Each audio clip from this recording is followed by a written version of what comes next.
حضرت سیدنا عمر فاروق، سب بولیے رضی اللہ تعالی۔ حضرت عمر فاروق رضی اللہ تعالیٰ عنہ کا مبارک زمانہ ہے۔ حضرت عمر نے فوج بھیجی ایران کے حکمران کے ساتھ جہاد کرنے۔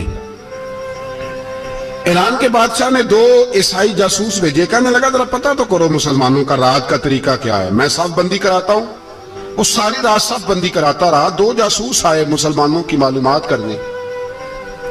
معلومات کر کے جب واپس گئے تو حضرت عمر فاروق رضی اللہ تعالیٰ عنہ کے سپاہیوں کو دیکھا، غور سے پلٹے تو بادشاہ کہنے لگا کیا حال دیکھ کے آئے ہو؟ کہنے لگا سارے مسلح پہ بیٹھے ہوئے، جتنے گھنٹے ہم وہاں رہے ہیں مجاہدین مسلح پہ رہے ہیں، یوں لگتا ہے جیسے ان کا دنیا داری سے کوئی تعلق۔ اور کہنے لگے بادشاہ کوئی ایسی طاقت ہے جس کو وہ بلا رہے تھے، کوئی ایسی قوت ہے جس کو وہ پکار رہے تھے، ہمیں بھی وہاں کھڑے ہو کے محسوس ہوتا تھا کہ ہاں کوئی ہے جو آ جائے گا ان کی مدد کے لیے، کوئی ہے جو پہنچے گا ان کی مدد کرے گا۔ ایران کا بادشاہ کہنے لگا مجھے سمجھ آ گئی ہے، وہ جسم کی طاقت سے ہی نہیں لڑتے، وہ کوئی غیبی طاقت ہے جس سے وہ لڑتے۔ بھائی وہ غیبی طاقت بھی تو ہمارے پاس ہم نے ناراض کر لیا نا، وہ بھی تو نہیں نا، مسجد کا رخ بھی تو کوئی نہیں۔ اور میں نے پچھلے جمعے بھی کہا تھا، پھر کہتا ہوں، وہن ہو گیا امت کو۔ نبی پاک نے فرمایا امت کو وہ کیا ہے، دنیا سے محبت ہو گئی ہے، موت سے کراہت ہو گئی، وہن ہے۔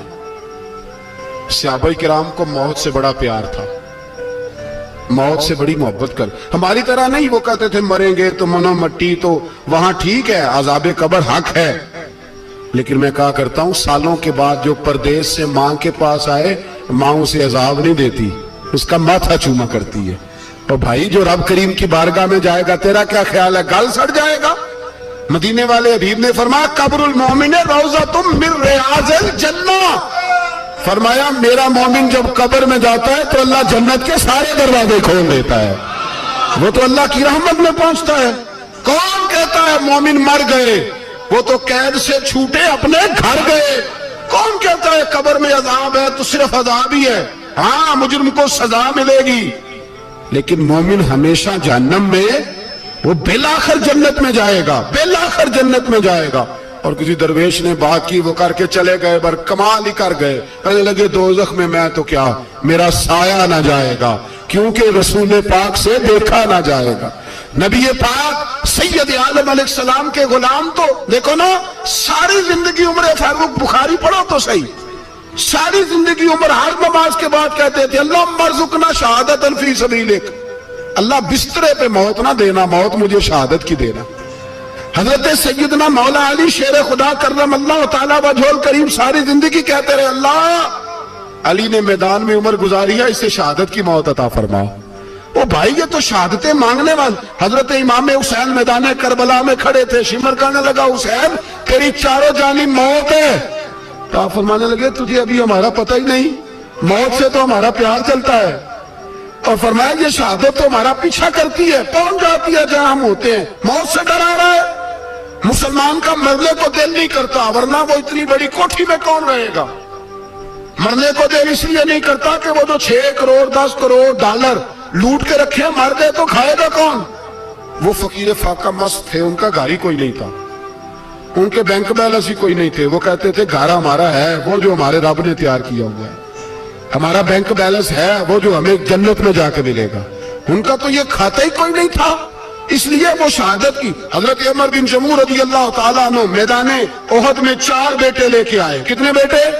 بول کے بتائیں، 4 بیٹے لے کے عمر بن جموع آئے، اور خود ایک ٹانگ سے لنگڑے سے آبی ہے، ٹانگ چھوٹی ہے، حضور کے سامنے کھڑے ہوئے کہا محبوبہ میرے 4 ہی تھے، میں 4 لے آیا ہوں، قبول کر لے۔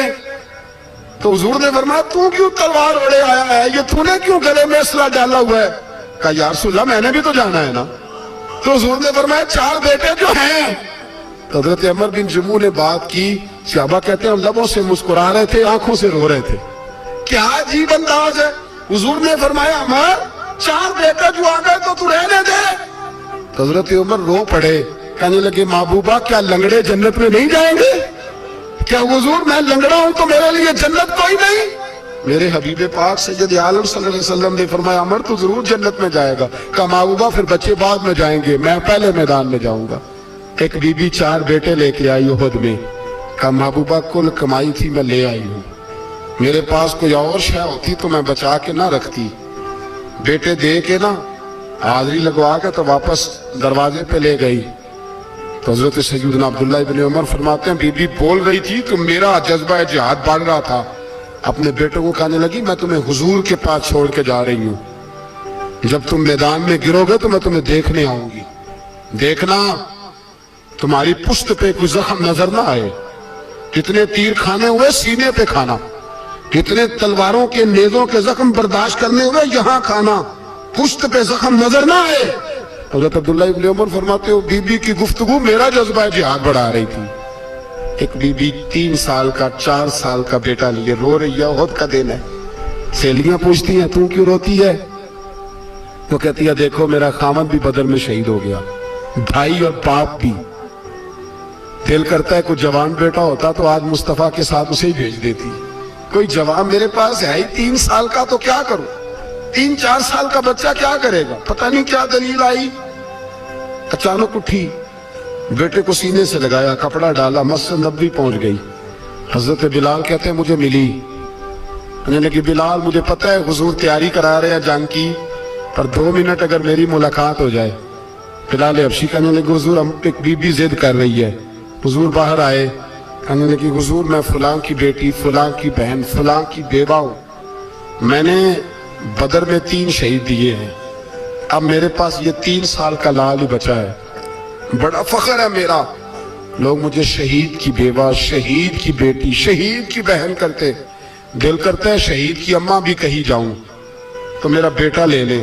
سیدنا بلال کہتے ہیں حضور مسکرائے, کہنے لگے یہ 3 سال کا نونہال کیا کرے گا؟ کہتے ہیں اماں کا عجیب جذبہ ہے.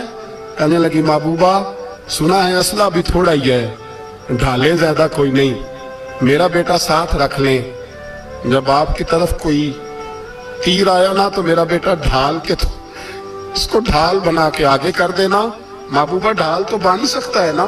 حضرت بلال فرماتے ہیں مصطفیٰ کریم نے فرمایا جا میں نے قبول کیا, قیامت کے دن بیٹا گھر لے جا, جب تیرا نام پکارا جائے گا تو شہید کی اماں کہہ کے ہی پکارا جائے گا, جا تو گھر لے جا. کہتے ہیں چلتے چلتے ایک غریبنی اور آ گئی, اتنی سی اٹی بان کی, اتنی سی.